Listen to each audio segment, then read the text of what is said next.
Welcome again to another episode of Nala Talk with me, Dr. Esther, one of the doctors of Nala Genetics. Hari ini kita beruntung sekali bisa ada Dr. Dr. Samuel Haryono. Beliau adalah surgical oncologist di RS Kanker Darmais dan juga di RS MRCCC, dan beliau juga adalah salah satu dokter yang pertama kali tergabung untuk project riset-riset di Nala. Thank you so much, Dr. Sam, for your time today. We're so happy to have you. Jadi hari ini kita bakal ngobrol-ngobrol sedikit nih, Dok, kalau boleh, tentang kenapa sih dokter awalnya tertarik dan apa yang dokter udah temukan selama ini dengan tes genetik di praktek klinisnya dokter. Mungkin kalau untuk awalan, aku boleh tanya dulu, apa sih yang buat Dr. Sam awalnya tertarik untuk mengaplikasikan tes farmakogenomik ini gitu di ilmu kedokteran dan especially di prakteknya Dr. Sam? First I have to say hello and nice for your podcast that you invite me, and thanks for the invitation. Tentunya saya punya satu dasar atau satu latar belakang mengapa saya tertarik. Yaitu latar belakangnya sendiri, memang saya minat di genomik ya, di dalam cancer itu level yang saya paling minatin genomik, karena genomik itu lebih ke hulu, dan lihat sejarahnya memang ada human genome project yang sudah completed, itu membuka terutama pada onkologi cancer begitu sangat mendukung. Pertama itu, kedua memang penelitian-penelitian yang saya kembangkan sebelum saya tertarik bergabung dengan Nala Genetik memang di tingkat genomik.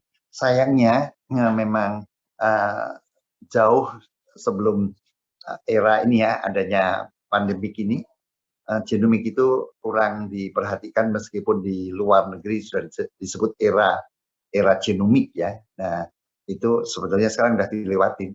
Nah, untuk itu yang membuat saya tertarik, dan di dalam klinik ya, tentunya suatu pertanyaan-pertanyaan yang berujung pada genomik. Sebagai satu contoh, seseorang menanyakan tentang mengapa obat ini cocok untuk teman saya atau saudara saya, kok saya dengan suatu kanker yang mirip kok tidak cocok gitu ya. Ataupun kaitan dengan mengapa saya ini punya suatu kelainan, suatu susceptibility ya terhadap sesuatu penyakit yang diturunkan. Nah, itu semua kepada genomik, sehingga genomik ini kayaknya sebagai suatu dasar, suatu pedoman untuk meneliti lebih lanjut. Jadi untuk melayani dalam kliniknya lebih lanjut.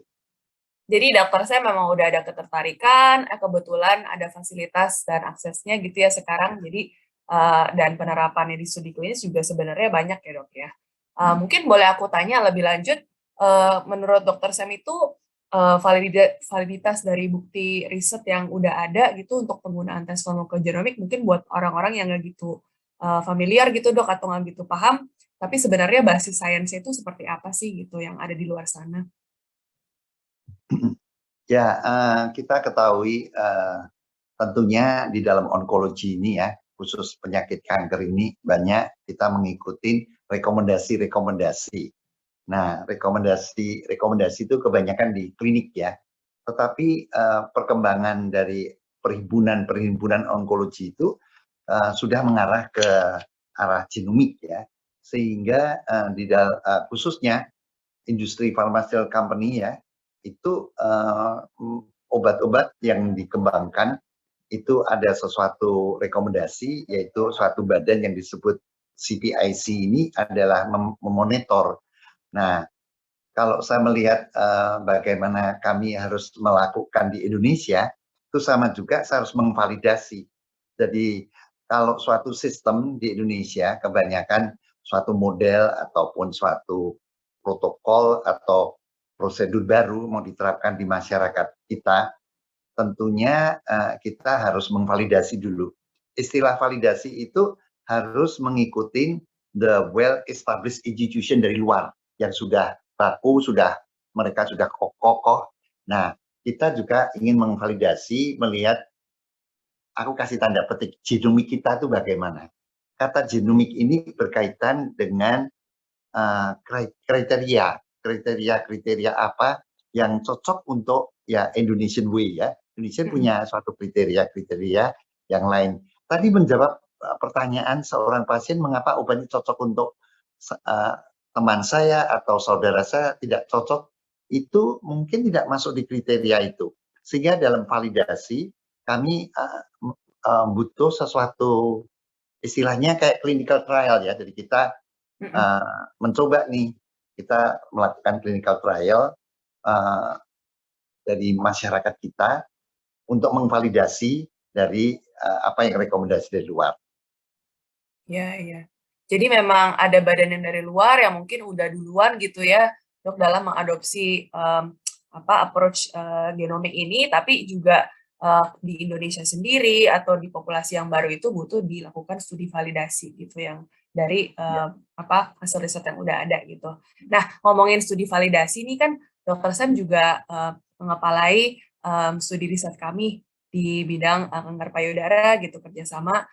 Boleh nggak sih, Dok, mungkin diceritain di bidang apa, maksudnya populasinya gitu di kanker payudara kan banyak gitu ya, dan di aplikasi genomiknya itu apa yang Dr. Sam bisa lihat gitu dari riset yang selama ini sudah dikerjakan gitu, yang bisa dibagikan ke audiens kita mungkin hari ini.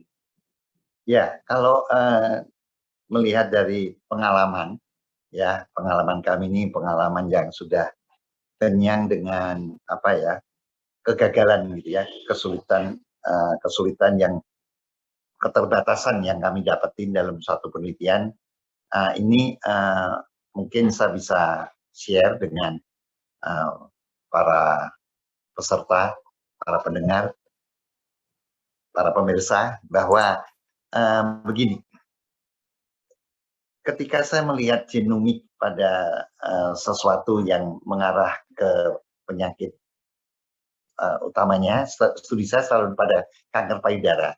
Nah, kanker payudara ini cukup seksi ya, artinya jumlahnya besar dan ternyata memang distratifikasikan, dibedakan premenopausal, postmenopausal, young woman, early onset, dan nanti dalam molecular profile itu sudah masuk ke tingkat yang paling awal dari genetik ya. Genetik itu molekuler, yang protein yang disebut imunohistokimia. Itu ternyata saat ini atau belakangan orang stadium itu tidak satu-satunya menjawab untuk pengobatan atau penyelesaian masalah. Sebelum kita mengetahui subtype-subtype-nya menurut profil molekulernya. Nah, yang saya pelajarin pada kasus saya kembali dulu yang ke herediter ya. Kalau herediter itu ternyata kita harus mencari bagaimana pengulangan-pengulangan yang ada di masyarakat. Jadi kalau menyebut masyarakat, ngomong genomik ini banyak kita menyebut polimorfisme ya, atau istilah yang kita keren, kita nanti akan banyak membaca yang disebut SNP ya. Nah, itu nyangkut population. Nah, itu kalau kita melihat masyarakat kita ini, ternyata masyarakat Indonesia ya, terutama kita di Jakarta, ini multi etnik ya. Jadi bahkan bisa disebut multi ras. Indonesia yang punya ras yang ada yang Melanesia, ada ras-ras yang lain, Mongoloid ya. Jadi rasnya ini cukup variatif. Dan kalau lihat sejarahnya memang demikian adanya. Mungkin itu pembicaraan lain kita bisa kemukakan bagaimana paling besar ya Indonesia ini termasuk di dunia yang etnisitasnya cukup besar.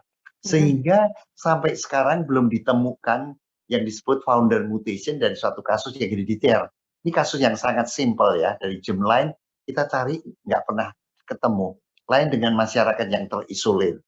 Nah, ini mengarahkan kami ke melihat dari di onkologi breast itu ternyata banyak pathway dalam pengobatan ya.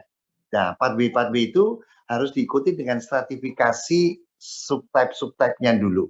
Nah, misalnya ini yang kita ditanyakan ini adalah menyangkut penelitian yang topik hari ini ya, bahwa breast cancer itu hampir 70% itu subtype-nya adalah luminal ya. Besar sekali nih.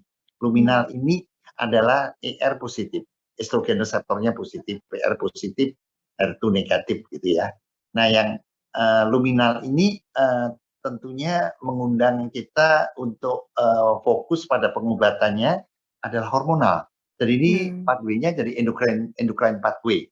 Nah, obat begitu berkembangnya di dunia barat ya, mereka pharmaceutical company itu bersaing, berkompetisi untuk menyediakan obat-obat yang sampai ke level-level dari pathway itu, karena pathway-nya ini ternyata begitu kompleks ya. Tetapi khusus untuk yang banyakkan kasus yang di Indonesia itu lebih mudah. Ini didapetin kalau lihat dari suatu penelitian. Asia juga demikian, terutama kita, masyarakat kita tuh lebih mudah, hampir kalau dibanding Eropa sampai 10 sampai 15 tahun lebih mudah.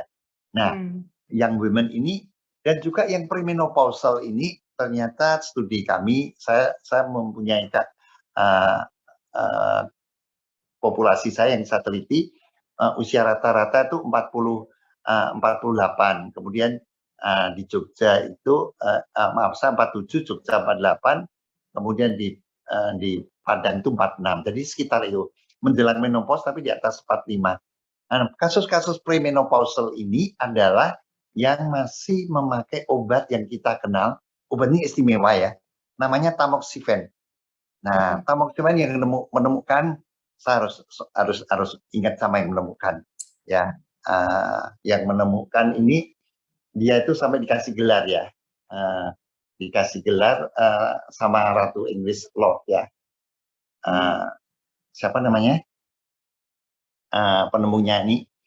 Sebentar, aku kalau nyebut namanya nih kok lupa ya.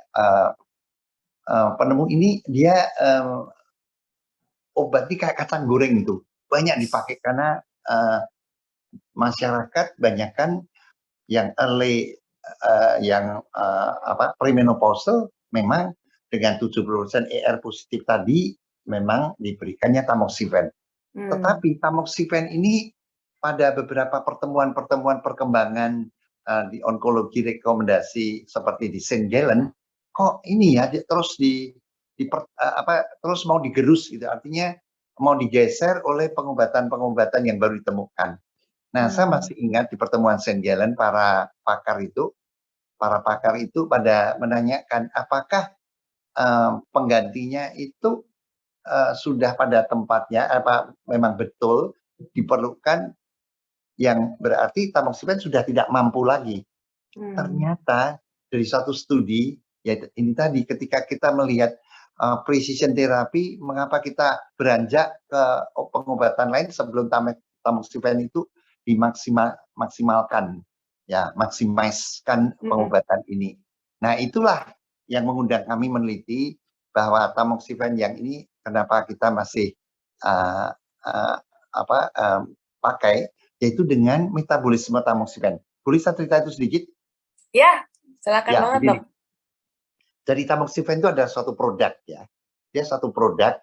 Nah, nanti ujungnya itu adalah menjadi endoxifen. Nah, di dalam metabolisme itu sebagai produk, maka akan diolah, akan dimetabolisir oleh suatu enzim yang namanya CYP2D6 ya.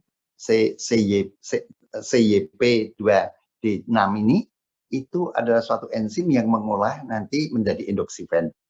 Itu rata-rata ya, jadi ada 3 jalur, 2 jalur tuh lewat ini.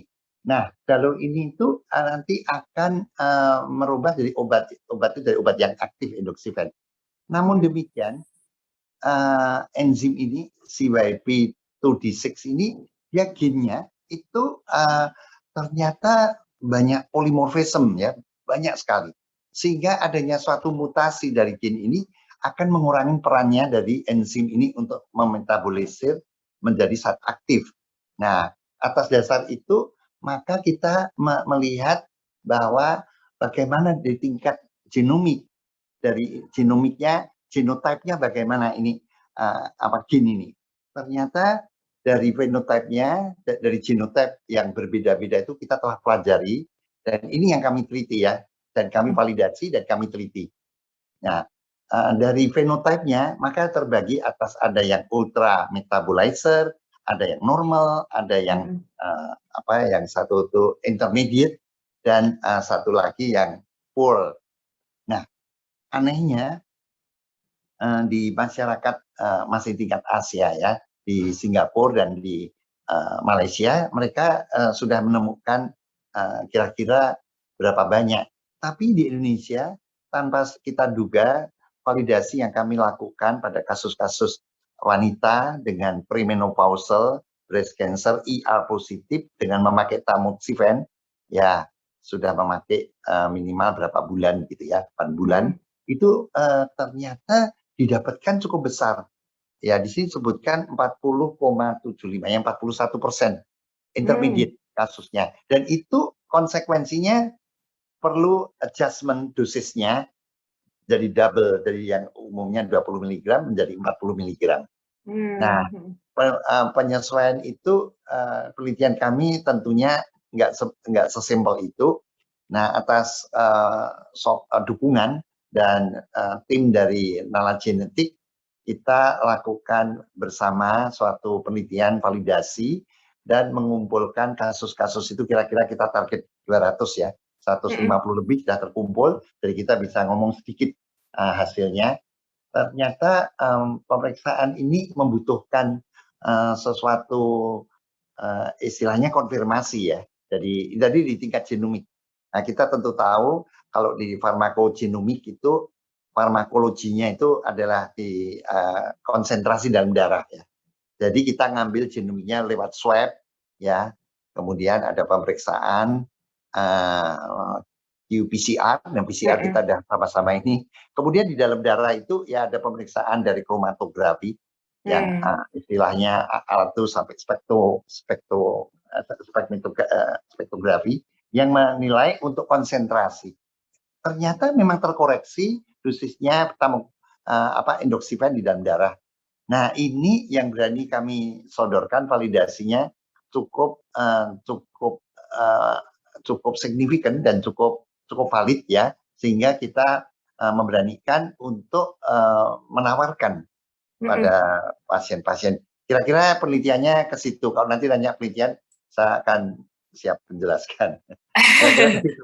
Wah, mantap banget dok, thank you banget tadi waktunya udah menjelaskan dari awal mulanya kenapa gitu ya studi populasinya dipilih yang itu, karena it affects a lot of women, especially Indonesian women, juga karena tamoxifen merupakan terapi yang sangat umum digunakan dan bisa dioptimize ya dok ya, berdasarkan personalisasi medicine, yaitu bisa dilihat genotipenya sehingga kita bisa tahu metabolizer profilnya apa gitu, dan so far kelihatannya even dari populasi yang dikumpulkan aja itu lumayan signifikan gitu ya,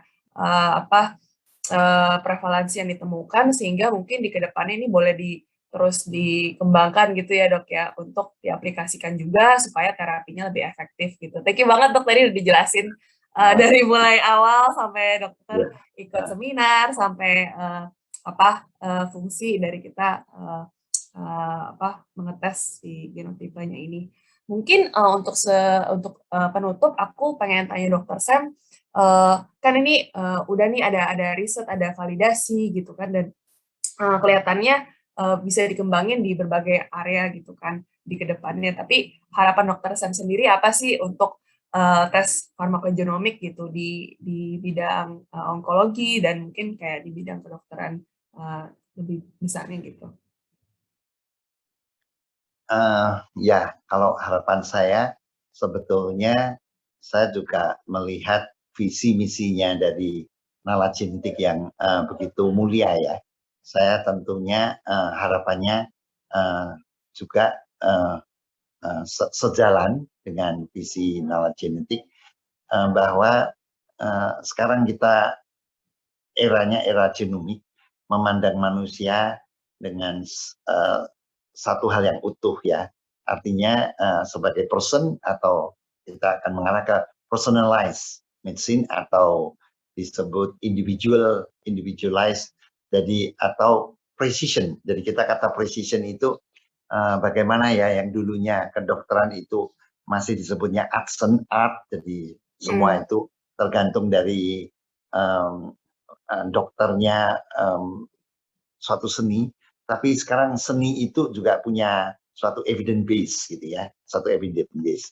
Nah di sini memang perkembangan perjalanan kedokteran kan dari evidence based medicine sekarang precision medicine ini kita dituntut untuk lebih precise. Jadi harapan saya sebagai dokter tentunya mengobati pasien itu bisa memberikan sesuatu pengobatan yang aman ya, terutama dalam hal farmakogenomik dan yang efikasinya tinggi sesuai dengan genomik pasien, artinya cocok dengan atau precise dengan pasiennya. Dan untuk di Indonesia kita dengan pemeriksaan tambahan tentunya nyangkut biaya ya.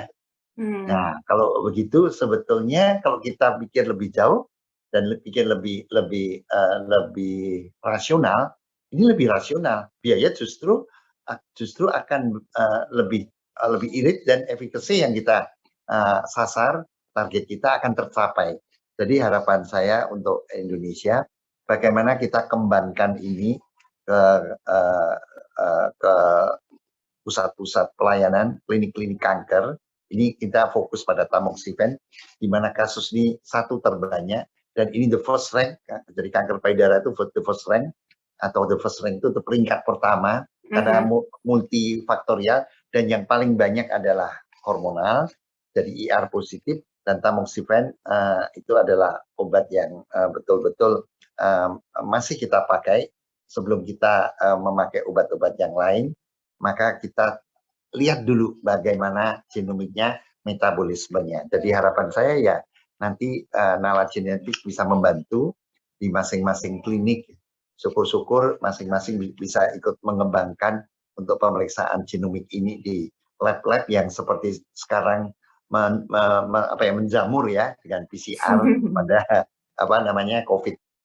Itu yang saya harapkan bahwa apa yang kita rancang, kita innovation dengan kreativitas dan inisiatif kita, artinya kita itu harus memelopori karena ini penting untuk masyarakat.